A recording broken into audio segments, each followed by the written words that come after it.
চট্টগ্রাম জেলা ক্রীড়া সংস্থা সিজিকেএসের বিরুদ্ধে দুর্নীতি, স্বজনপ্রীতি ও প্রশাসনিক বিশৃঙ্খলার অভিযোগে তদন্ত শুরু করেছে দুর্নীতি দমন কমিশন দুদক।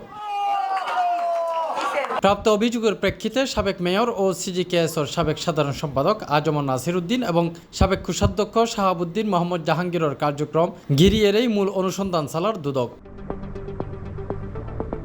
চট্টগ্রাম ২ সমন্বিত জেলা কার্যালয়ের সহকারী পরিচালক মুসাব্বির আহমেদ এই অনুসন্ধানের দায়িত্ব আছে। তিনি ইতিমধ্যেই সিজিকেএস কার্যালয়ের যাইয়ে ১৪ বিষয়ের ওর তথ্য দিয়ে সিডি দিয়ে এই ব্যাপারে জানতে চাইলে সিজিকেএস অ্যাডক কমিটির সদস্য সচিব ও জেলা ক্রীড়া অফিসার আব্দুল বারী হন ধরনের মন্তব্য করতে নয়।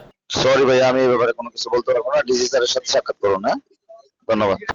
সিজিকেএসের গঠনতন্ত্র, ব্যাংক হিসাব, ২০১৯ বিষয়তে ২০২৩-২৪ অর্থবছরের বাজেট ও ব্যয়ের হিসাব, বিভিন্ন উন্নয়ন প্রকল্পের খরচ ও অনুমোদনের কাগজপত্র, টেন্ডার সংক্রান্ত দলিল সহ নানা গুরুত্বপূর্ণ নথিপত্র চাওয়ায়। এছাড়া জিমনেশিয়াম পরিচালনার চুক্তি, লিটল লবস্টার রেস্টুরেন্টের লগে সম্পর্ক, শেখ কামাল আন্তর্জাতিক ফুটবল প্রতিযোগিতা আয়োজন, স্টেডিয়াম শপিং কমপ্লেক্সের দুয়ান বরাদ্দ এবং প্রশিক্ষণ মাঠ ভাড়ার আয় ব্যয়ের হিসাবও চাওয়ায়। C plus TV, Chittagong.